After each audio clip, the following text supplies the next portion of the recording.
इस वीडियो के अंदर हम देखने वाले हैं कि एसएससी सीजीएल और बैंक पीओ एग्ज़ाम के अंदर से जो है कौन सा एग्ज़ाम ज़्यादा आसान है और बेहतर है, और किस में जो है ज़्यादा सिलेक्शन होने की प्रोबेबिलिटी आपकी बढ़ जाती है अगर आप दोनों में बराबर मेहनत करते हैं। और सिलेक्शन होने के बाद में जो है आगे क्या क्या सैलरीज़ वगैरह हैं, प्रमोशंस के ज़्यादा किस में अच्छे चांसेस हैं, इन सब चीज़ों के बारे में हम यहाँ पर देखने वाले हैं। तो दोस्तों, एज ए जॉब काउंसलर जब से मैं काम कर रहा हूँ पिछले 2 साल से, तो सबसे ज़्यादा जो क्वेश्चन मुझसे पूछा जाता है वो यही कि एसएससी सीजीएल और बैंक पीओ में से हमें किससे चुना चाहिए, हमें किसी की तैयारी करनी चाहिए। बहुत से लोग हैं जो दोनों की तैयारी एक साथ करते हैं। कुछ लोग जो है एक एग्ज़ाम पे ज़्यादा फोकस होते हैं और कुछ लोग दूसरे में ज़्यादा फोकस होते हैं। तो क्या तरीका बेहतर है इन दोनों एग्ज़ाम्स के एक साथ तैयारी करने के लिए, या फिर हमें एक एग्ज़ाम के ऊपर फोकस होना चाहिए? तो हम आज सभी जो है इस वीडियो के अंदर इन सब सवालों का जवाब जानने वाले हैं। तो दोस्तों, सबसे पहले हम बात कर लेते हैं कंपटीशन लेवल की। तो कंपटीशन लेवल में जो है एसएससी सीजीएल और बैंक पीओ के अंदर हम अगर कंपैरिजन करते हैं तो एसएससी सीजीएल का जो कंपटीशन लेवल है वो बहुत ही ज़्यादा हाई है। बैंक पीओ भी बहुत कम्पिटिटिव है, लेकिन एसएससी सीजीएल के मुकाबले ये काफ़ी कम है। आप देख सकते हैं कि यहाँ पर 30 लाख लोग जो हैं एसएससी सीजीएल का फॉर्म भरते हैं, उसके अंदर से केवल 10,000 पोस्टें होती हैं। उसके बाद में जो बैंक पीओ का एग्ज़ाम है वहाँ पर आप यही आंकड़ा मान सकते हैं कि अगर 30 लाख या 20 लाख के आसपास जो फॉर्म भरते हैं उसके अंदर से आपकी जो सिलेक्शन प्रोबेबिलिटी इसलिए बढ़ जाती है क्योंकि यहाँ 55,000 के आसपास जो है सीटें होती है, क्योंकि यहाँ पे बहुत सारे एग्ज़ाम होते हैं एक ही पैटर्न के ऊपर। इसके अंदर IBPS PO, SBI PO, RRB PO, फिर इन सब के क्लरिकल एग्ज़ाम, उसके बाद में इंश्योरेंस वगैरह के जो सारे एग्ज़ाम होते हैं वो भी केवल इसी पैटर्न पे होते हैं। तो आप देख सकते हैं कि यहाँ पर जो पैटर्न है और जो कंपटीशन है उसके अनुसार हम कह सकते हैं कि एसएससी सीजीएल के अंदर कंपटीशन जो है बहुत ज़्यादा हाई है। तो यहाँ पर आपको बहुत ज़्यादा मेहनत करनी पड़ेगी और बहुत ज़्यादा आपको धैर्य दिखाना होगा। और इसके मुकाबले अगर आप बात करें बैंक पीओ एग्ज़ाम की, तो बैंक पीओ में जो है आपको वहाँ भी मेहनत करनी पड़ेगी, लेकिन जो है आपकी चांसेस थोड़े ज़्यादा होंगे एसएससी सीजीएल के मुकाबले, क्योंकि एसएससी सीजीएल के मुकाबले बैंक पीओ में सीट्स की संख्या काफ़ी ज़्यादा होती हैं और एग्ज़ाम्स भी बहुत सारे होते हैं। यहाँ पर केवल आपको एसएससी सीजीएल के अंदर एक ही चांस मिलेगा। अगर एक चांस के अंदर आप कहीं चूक जाते हैं तो आपका एसएससी सीजीएल का सपना वहीं पर ही टूट जाता है। और लेकिन आईबीपीएस और एसबीआई पीओ और आरआरबी पीओ, ये 3-4 टाइप के एग्ज़ाम होते हैं पीओ लेवल के, उसके बाद में क्लरिकल होते हैं। तो यहाँ पर करीबन आपको एग्ज़ामों की झड़ी लग जाती है आपके आगे। अगर आप एक एग्ज़ाम में सफल नहीं हो पाए, तो जैसे अगर आप आईबीपीएस पीओ में सफल नहीं हो पाए तो एसबीआई पीओ में आप पूरी जान लगा दीजिए। तो मतलब आपको 2-4 मौके मिलते हैं पूरे साल के अंदर। तो ये यहाँ पे सिनेरियो है। तो अगर आप दोनों एग्ज़ाम की तैयारी एक साथ कर रहे हैं तो बहुत अच्छी बात है, लेकिन एक एग्ज़ाम के ऊपर आपको कंपटीशन एग्ज़ाम के अंदर फोकस ज़्यादा होना पड़ेगा। अगर आप दोनों तरफ पैर अपने रखेंगे तो आपको जो है ना तो इधर वाले एग्ज़ाम में सिलेक्शन हो पाएगा ना इधर वाले एग्ज़ाम में। ये हो सकता है कि आप एग्ज़ाम के 1 महीने पहले जो है या तो इधर वाले एग्ज़ाम पे ज़्यादा ध्यान देने लग जाएं, एक या जो एग्ज़ाम आने वाला है उसके 1 महीने पहले केवल उसी एग्ज़ाम का आपको होके रह जाना है। तो ये थी कंपटीशन की बात। तो कंपटीशन हम देख सकते हैं कि जो है बैंक पीओ में थोड़ा कम है और चांसेस जो हैं आपके ज़्यादा बढ़ जाते हैं यहाँ पर सेलेक्ट होने के। उसके बाद में हम बात करते हैं फेयर एग्ज़ाम कराने की बात की। तो एसएससी सीजीएल के ऊपर लगातार ऐसे जो है एलिगेशंस उठते रहते हैं। पहले भी हमने जो वीडियो बनाया उसके अंदर आपको दिखाया कि किस तरीके से एसएससी सीजीएल में चीटिंग वगैरह होती है, और वहाँ पर जो है सीफी जो उनका वेंडर है उसकी वजह से जो है बहुत सारा कॉम्प्लिकेशंस हैं उसके एग्ज़ाम में, सॉफ्टवेयर इश्यूज़ हैं। वहीं आईबीपीएस जो एग्ज़ाम है उसको कंडक्ट कराता है टीसीएस, जो कि भारत की नंबर 1 कंपनी है। अगर आप सॉफ्टवेयर कंपनीज़ के बारे में बात करें तो उस कंपनी के सॉफ्टवेयर वगैरह में कोई परेशानी नहीं आती है, कोई चीटिंग की बात हम नहीं सुनते हैं यहाँ पर। तो काफ़ी फेयर जो है एग्ज़ाम कंडक्ट कराता है आईबीपीएस। तो यहाँ पर आपको अपनी मेहनत की पूरी कीमत मिलती है, और सीफी के और एसएससी के भरोसे अगर आप एग्ज़ाम देके जाते हैं तो इसमें काफ़ी जो है 40% के आसपास आपका लक का हाथ होता है, और यहाँ पे कोई नॉर्मलाइजेशन भी नहीं होता है। तो बहुत से लोगों ने हमारे पिछले वीडियो पे कमेंट किया कि बैंक पीओ एग्ज़ाम, आईबीपीएस वगैरह भी सीफी कंडक्ट कराती है। तो हम अपने फैक्ट को चेक करके ही आपको पूरा सच बताते हैं। सीफी जो है केवल आईबीपीएस का रजिस्ट्रेशन प्रोसेस देखता है, बाकी जो एग्ज़ाम कंडक्ट कराने सेंटर वगैरह और रिजल्ट वगैरह का जो है वो टीसीएस, आईओन डिजिटल नाम का आप जानते होंगे। अगर आप जब कभी एग्ज़ाम देने गए होंगे तो वहाँ पर आपने देखा होगा कि आपको बोर्ड लगे हुए मिलेंगे। तो तो टीसीएस की टीसीएस आयोन नाम की जो संस्था है वो है जो है बैंक पीओ का एग्ज़ाम आईबीपीएस वगैरह कंडक्ट कराती है। और टीसीएस केवल आईबीपीएस ही नहीं, वो आईआईटी जैसा प्रेस्टिजियस एग्ज़ाम और उसके बाद में कैट, एम्स, तो ये सब जो है एग्ज़ाम कंडक्ट कराती है। तो आप देख सकते हैं ये बहुत ही ज़्यादा बेटर है सीफी से, और आईबीपीएस में आपको बहुत ज़्यादा चांस मिलता है, आपकी मेहनत की सही कीमत वहाँ पर आपको मिलने के ज़्यादा आसार होते हैं। तो ये थी कुछ बातें कंपटीशन के बारे में और फेयर एग्ज़ाम के बारे में, एसएससी सीजीएल और बैंक पीओ के बारे में।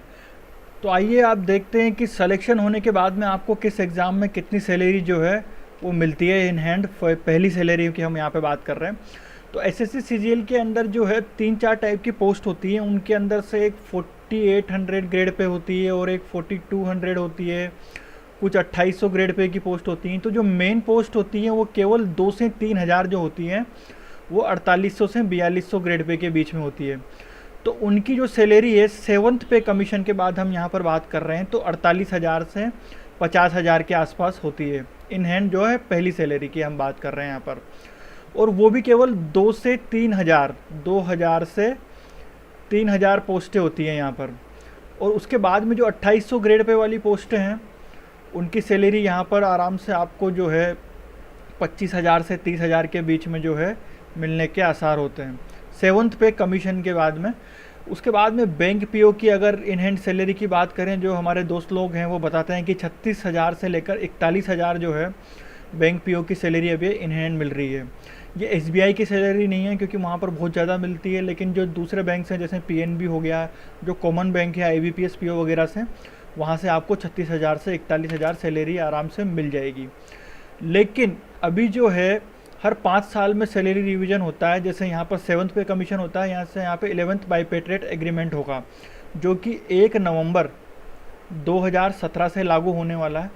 तो इसके बाद में जो सैलरी है बढ़ने के आसार वो 45,000 से 50,000 तक है।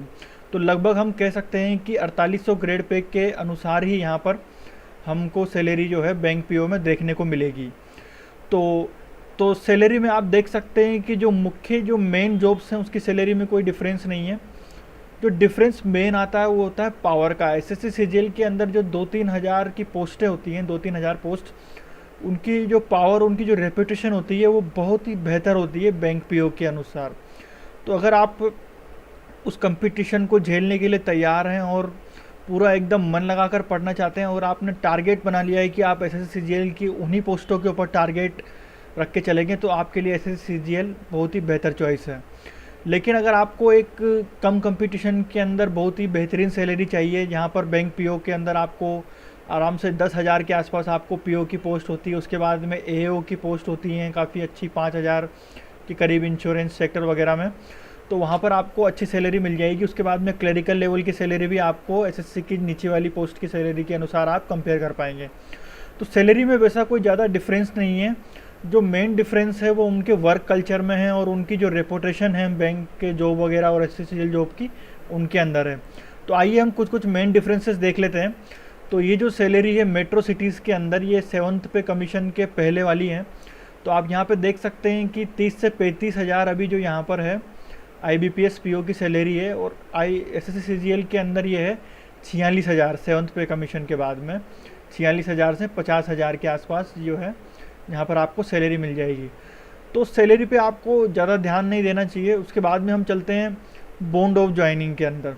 बॉन्ड ऑफ ज्वाइनिंग आपको 2 से 3 साल आपको बॉन्ड भरना होगा। आप 2 से 3 साल के अगर पहले जॉब छोड़ के चले जाते हैं तो आपको 1 लाख रुपए भरने पड़ सकते हैं बैंक के अंदर, और एसएससी सीजीएल में ऐसा कोई बॉन्ड नहीं है।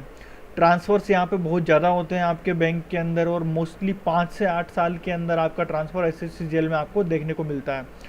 तो एसएससी सीजीएल में एक बार होने के बाद में अगर जॉब और कल्चर की बात की जाए तो ये बहुत ही पीस है और बहुत ही अच्छा है इसके मुकाबले, बैंक पीओ के मुकाबले। लेकिन बैंक पीओ में अगर आप प्रमोशंस की बात करें तो प्रमोशंस जो हैं बहुत ज़्यादा फ्रिक्वेंट होते हैं। 2 से 3 साल के अंदर आपको जो है पोस्ट्स में प्रमोशन देखने को मिलता है, और एसएससी सीजीएल के अंदर आपको 5 से 8 साल के अंदर ये देखने को मिलता है। आपकी बैंक के अंदर रूरल भी लोकेशन में हो सकती है, अर्बन भी हो सकती है। यहाँ पर आपको मोस्टली अर्बन मिलेगा। वर्क टाइप जो है पब्लिक डीलिंग के अंदर और एसएससी सीजीएल के अंदर जो है आपका पब्लिक से इंटरेक्शन बहुत कम होगा। आपको केवल अपने स्टाफ वगैरह के साथ में इंटरेक्शन करना होगा। तो यहाँ पर ये एक तरीके से वर्क स्ट्रेस भी काफ़ी कम होता है। वर्क लोड की बात करें तो हेवी होता है।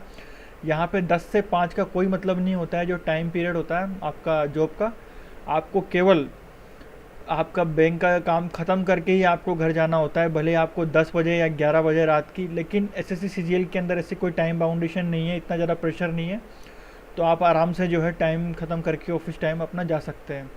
सोशल स्टेटस की बात करें तो गुड है, ये ठीक है बैंक के अंदर, लेकिन एसएससी सीजीएल के अंदर बहुत ही ज़्यादा अच्छा है।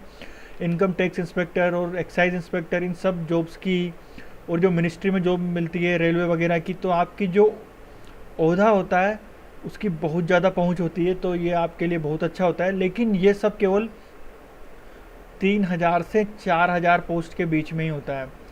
तो अगर आप इसके पीछे मन लगाकर पढ़ाई करना चाहते हैं तो आप एसएससी सीजीएल को ज़रूर चुनें। उसके बाद में बात आती है ऑफिस टाइप की, जो मॉडर्न इंफ्रास्ट्रक्चर टाइप का आपको जो है प्रोवाइड किया जाएगा आईबीपीएस और बैंक से सेलेक्टेड होने एग्ज़ाम के अंदर।